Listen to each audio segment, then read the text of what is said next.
Beverly Hills Cop fue uno de los mayores éxitos de 1984, gracias a su mezcla perfecta entre acción, comedia y el carisma de un Eddie Murphy en su mejor momento que la convirtieron en un clásico instantáneo. Y aunque muchos pensaron que sería imposible replicar su magia, en 1987 no tardó en llegar su secuela a probar lo contrario, mostrando que hasta incluso era posible superarla. Así que hola a todos, y hoy en CineSpeed les narraré la historia, mi opinión y algunos detalles interesantes de esta entretenida secuela, que tiene varios puntos a favor y otros en contra. Pero hablaremos de eso más tarde, así que sin nada más que decir, les contaré su historia. La película comienza en las calles de Beverly Hills, siguiendo a una limusina que llevaba a una mujer rubia hacia una joyería, y que junto con su equipo inesperadamente empezaron a hacer un asalto, generando muchísima destrucción y caos por el lugar, además de dejarlo hecho un desastre. Y tras cumplir con su objetivo, estos abandonaron el lugar dejando solo una carta con la letra A. De ahí volvemos a Detroit, en específico con nuestro detective favorito, Axel Foley, quien tras ponerse bastante elegante, salió a hacer su trabajo al ritmo de... ¿Y qué estaba haciendo ahora? Pues lo mismo de siempre, meterse de encubierto en operaciones criminales para así atraparlos en la masa. Y aunque era muy bueno en su trabajo, este aún recibía regaños de su jefe, por gastar mucho dinero y tardarse en capturar criminales. Pero bueno, eso era algo a lo que nuestro detective ya estaba más que acostumbrado. Por desgracia, en el estado de California sí habían cambiado bastante las cosas, ya que el conocido jefe Bogomil, junto a los detectives John Taggart y Billy Rosewood, ahora estaban a las órdenes de un odioso jefe, llamado Harold Lutz, quien les impedía trabajar en el caso de los crímenes del alfabeto, incluso dejando a Bogomil suspendido por haber dejado que ambos se involucraran. Pero eso no fue lo peor, ya que al salir del trabajo, este se detuvo para ayudar a una mujer, cuya identidad era Carla Fry, la misma responsable del asalto a la joyería, quien tras entregarle otra carta con una B, hizo que Bogomil recibiera varios disparos, dejándolo bastante herido. Este momento es muy impactante, ya que al herir a uno de los protagonistas de la primera parte, te queda claro que los villanos van en serio en esta historia. Pero la verdadera razón para incluir este evento es mucho más simple, y es que Ronny Cox, el actor que interpreta a Bogomil, no pudo participar mucho en la secuela debido a que al mismo tiempo se encontraba filmando RoboCop, por lo que su participación fue recortada para evitar conflictos de agenda. Pero por el cómo se presenta en la historia, pienso que este es un gran ejemplo de cómo hacer que un obstáculo en la producción se transforme en un buen punto argumental si es que es bien utilizado.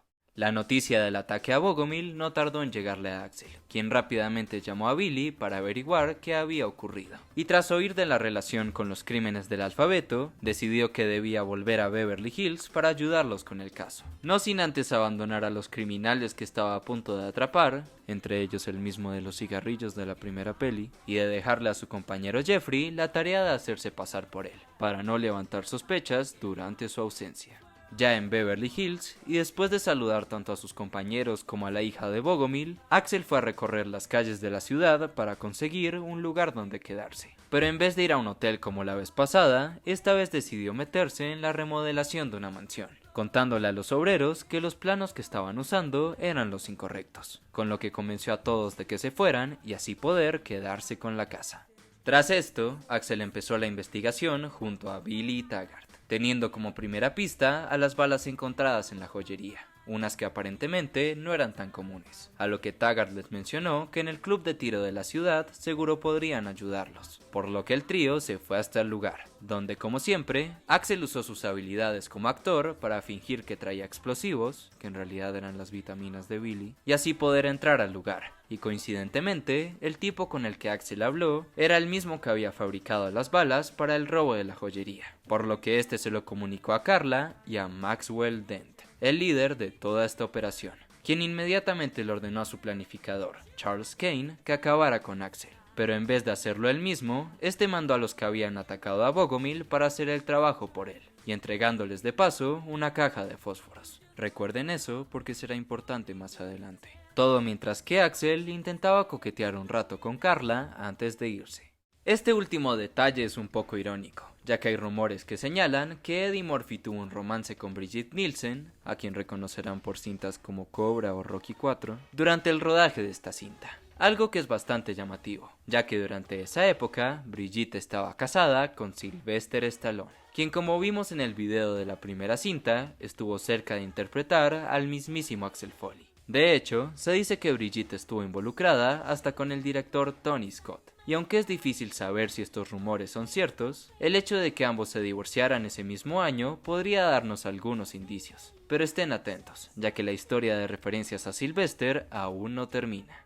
Tras volver con sus compañeros, Axel les contó que había encontrado a la mujer alta que describían en los robos, y tras ir a la casa de Bogomil para ver unos recortes, descubriendo que Maxwell estaba relacionado con el negocio del petróleo y un club de la ciudad, y de ver que los tenis de Bogomil estaban manchados con un lodo particular, el trío se reunió en la casa de Axel. Tal vez alguna de las Pointer Sisters vive aquí. Donde Taggart terminó cayendo por accidente en la piscina, y tras cambiarse, estos se dirigieron hacia el club que Axel había visto en el recorte, y que al igual que el de la primera cinta, también estaba lleno de contenido no muy monetizable, en donde vieron al dueño del lugar llamado Nick Tomopoulos, quien además de ser el mayor traficante de armas de toda la costa, era el mismo que habían visto en la foto con Maxwell de antes, por lo que ya tenían una nueva conexión. Pero justo cuando iban saliendo del club, aparecieron los encargados de acabar con Axel, quienes además de crear mucha destrucción y caos por el lugar, acabaron fracasando en su misión, dejando como evidencia a la caja de fósforos que les había entregado Kane. Y tras recibir un gran regaño de Lutz, estos se fueron a continuar su investigación. La siguiente parada del grupo fue la extraña casa de Billy, llena de plantas, armas, una tortuga y algunos pósters de otras cintas de la época, como Rambo 2 o la más destacable, Cobra. ¿Y recuerdan lo que les dije de las referencias a Sylvester? Bueno, pues esta es la más importante, ya que como también recordarán de mi video anterior, después de fracasar en su versión de Beverly Hills Cop, Stallone se llevó todas sus ideas y las acabó plasmando en esta cinta de 1986, y que además protagonizó junto a su esposa, así es, la misma villana de esta cinta. Por lo que además de las conexiones de elenco y producción, lo más interesante es que al ver este póster, básicamente Axel está mirando a la versión alternativa de sí mismo, lo cual debo decir es uno de los detalles más interesantes que he visto en este canal. Pero bueno, volviendo a la trama, gracias al uso de pegamento sobre la caja, Axel logró revelar las huellas de Kane, confirmando su identidad gracias a las computadoras de la estación. Por lo que tras volver al club de tiro para revisar su oficina, acabaron encontrando las coordenadas del sitio donde ocurriría el siguiente ataque.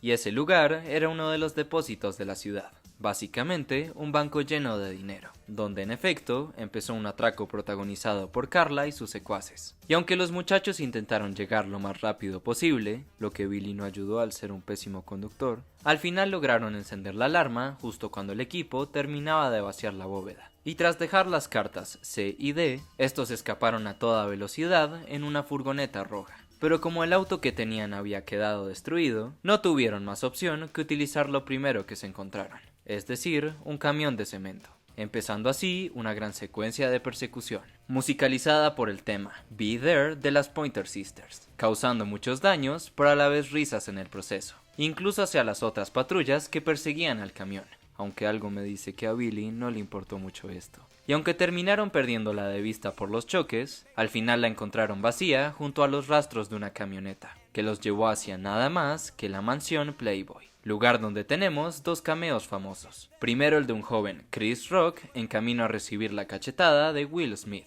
Por cierto, ¿sabían que el día que ocurrió eso yo estaba grabando mi video de Superman 2? Y ya dentro de la mansión tenemos el de Ola Ray, famosa por ser coprotagonista del video thriller de Michael Jackson. Pero lo más importante es que también se toparon con el equipo arreglado como si nada. Y tras jugar un rato con el serio de Maxwell, Axel le robó su billetera sin que éste lo notara, con lo que sacaron el dato de quién era su contador. Aunque antes de visitarlo, recibieron otro regaño de Lutz, donde Axel nos regaló una frase icónica, pero muy explotada a día de hoy.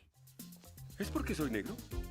Sin perder más tiempo, el trío fue a visitar al contador de Dent llamado Sidney Bernstein, descubriendo gracias a la computadora de este que Maxwell y Carla planeaban escapar esa misma tarde hacia Costa Rica. No les digan lo que ocurrirá dentro de exactamente 15 años. Además de descubrir gracias a la hija de Bogomil que Dent tenía varios negocios importantes, como el club de tiro, una petrolera y hasta un hipódromo, aunque por problemas económicos había dejado de invertirle a todos menos al último. por lo que aquí Axel entendió de qué trataban los crímenes del alfabeto. Básicamente el plan era ir realizando atracos a negocios desconectados, pero con mucho dinero, y dejando cartas preparadas para despistar a la policía, teniendo como objetivo final al hipódromo, que al estar asegurado les generaría muchas ganancias para una gran inversión. ¿De qué? Bueno, se los diré más tarde. Y como solo les faltaba el último atraco, los muchachos debían apresurarse o los perderían para siempre. Con esta información también lograron descifrar quién era el autor de las cartas, ya que estas estaban firmadas con la firma de Carlos, es decir, Charles Kane, por lo que él era la mente detrás de todos los crímenes. O bueno, eso parecía. Y tal como esperaban, no les tardó en llegar la noticia sobre el golpe final en el hipódromo, donde nuevamente el equipo de Carla asaltó todo el dinero del lugar, pero con un giro importante, ya que al terminar, esta decidió eliminar a Kane por haber fallado en su misión de acabar con Axel, por lo que ahora solo quedaba la pareja criminal.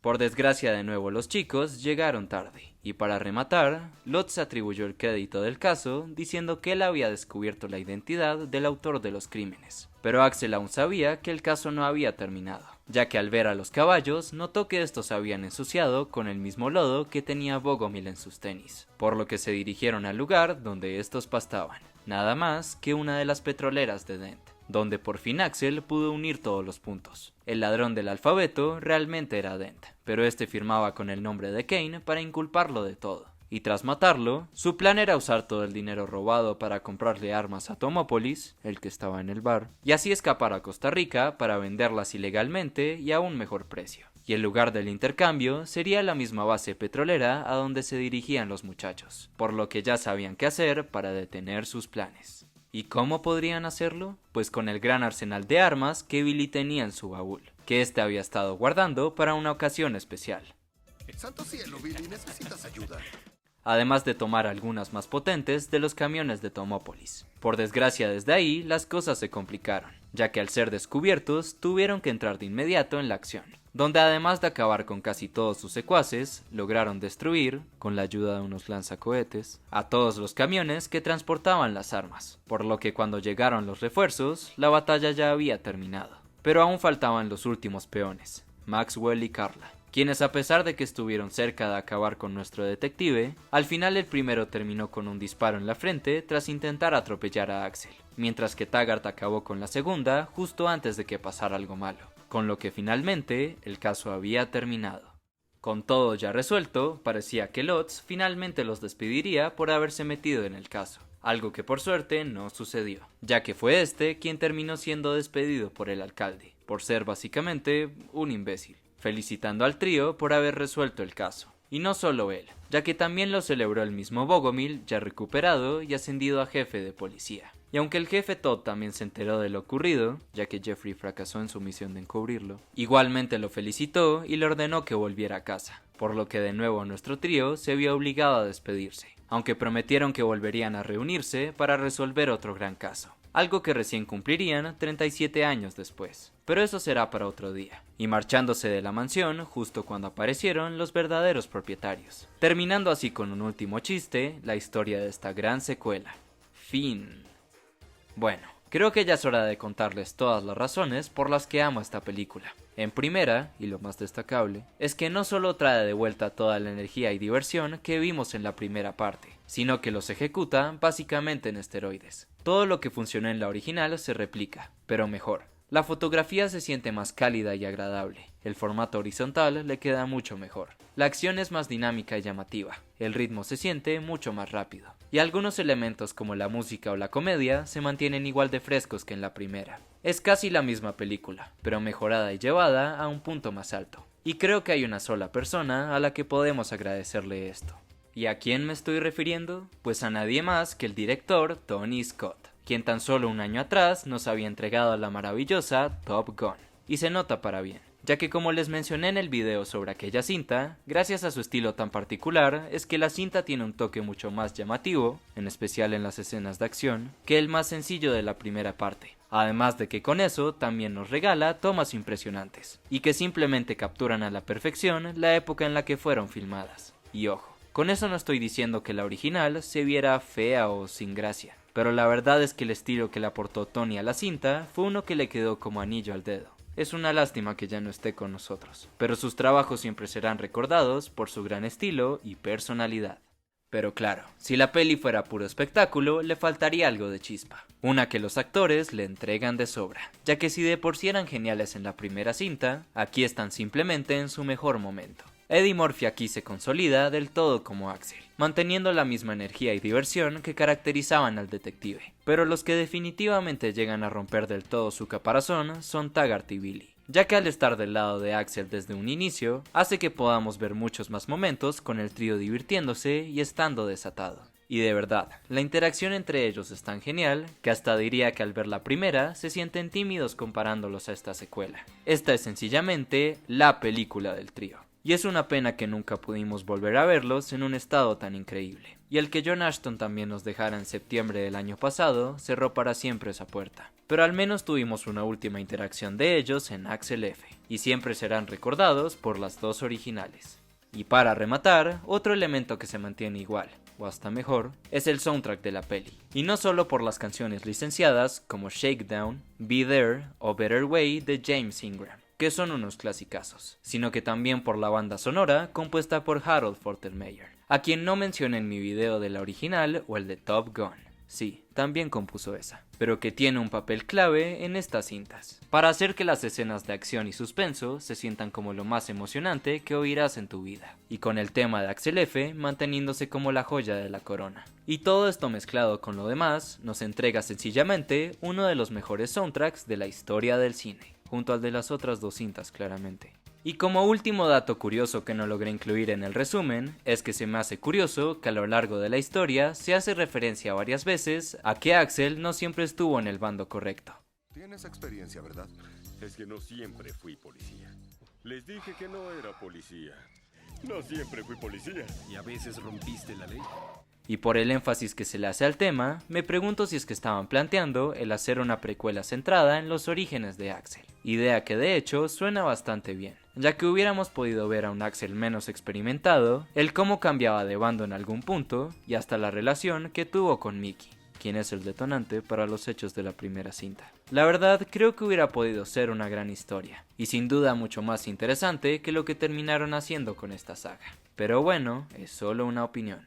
Pero volviendo a la cinta, y aunque esta sea todo un peliculón, sí tiene algunos detalles donde palidece frente a lo que hizo a la original. Y el más importante, diría yo, son los villanos, ya que si bien Carla es un personaje memorable y Brigitte Nielsen le aporta mucha personalidad, sí pienso que Maxwell Dent es un villano mediocre, ya que siempre está con la misma actitud seria y aburrida. Y aunque esto le da más imponencia, el villano de la original también lograba conseguir eso con un cierto nivel de carisma. Y lo peor es que su plan es un enredo total. Claro, si te pones a analizarlo paso por paso, sí tiene bastante sentido. Pero si eres alguien que acaba de terminar la peli por primera vez y te preguntan de qué tratan los crímenes del alfabeto, dudo que le puedas contestar con total seguridad. O por lo menos a mí me costó bastante conectar todos los puntos. Y viéndolo en retrospectiva, la verdad es que el plan de la primera no era tan complicado como yo creía. Y por último, hay un detalle pequeño pero importante. Y es que si bien la peli es muy divertida, al estar más centrada en la acción y el espectáculo, sí se siente que hay una menor cantidad de humor comparada a la primera, sobre todo en el tercer acto. Y aunque el que hay es bastante disfrutable, creo que eso le da un punto más a la original por cumplir mejor su papel de comedia. A pesar de los puntos negativos, en mi opinión, Beverly Hills Cop 2 no solo es una secuela que llega a la altura de la original, sino que incluso logra superarla. Todo gracias a su gran estilo, mayor enfoque en la acción y personajes más memorables, que lograron llevar a esta saga a su punto más alto. Y si eres de esos que prefiere la primera, la verdad lo entiendo, ya que hay varios aspectos de esa cinta que son mejor ejecutados. Pero como película en general, pienso que, como dije al inicio, esta secuela es la misma película, pero mejor en todos los aspectos. Y me duele que hasta aquí hayan llegado las joyas, ya que la siguiente fue un bodrio total que no le recomendaría ver a nadie. Les juro que ni siquiera puedo llegar a los 15 minutos sin obligarme a quitarla. Y aunque la cuarta fue un regreso triunfal, aún le falta un poco de la magia que tenían las dos primeras. Así que si quieren continuar con la saga y hacerse un favor, ignoren por completo a la tercera y pasen directo a la cuarta, que sí vale la pena. Y aún con lo que siguió, estos dos clásicos siguen demostrando el cómo hacer una película memorable incluso 40 años después de haber sido estrenada. Pero bueno, eso sería todo por mi parte. Probablemente esta sea mi última reseña larga por un buen tiempo, pero ya les explicaré el porqué en el próximo video. Y mientras tanto, recuerden que si tienen cualquier opinión o recomendación de cine, me la pueden dejar aquí abajo. Además de que si les gustó, me ayudarían mucho dejando su like y suscripción para más contenido similar. Y si quieren ver más videos, les dejaré 3 por aquí. Mi reseña a la primera cinta si quieren seguir con la saga, la de Top Gun si quieren ver más de Tony Scott, o mi video más reciente hablando sobre Spider-Man. Así que bueno, sin decir más, nos vemos en el video siguiente.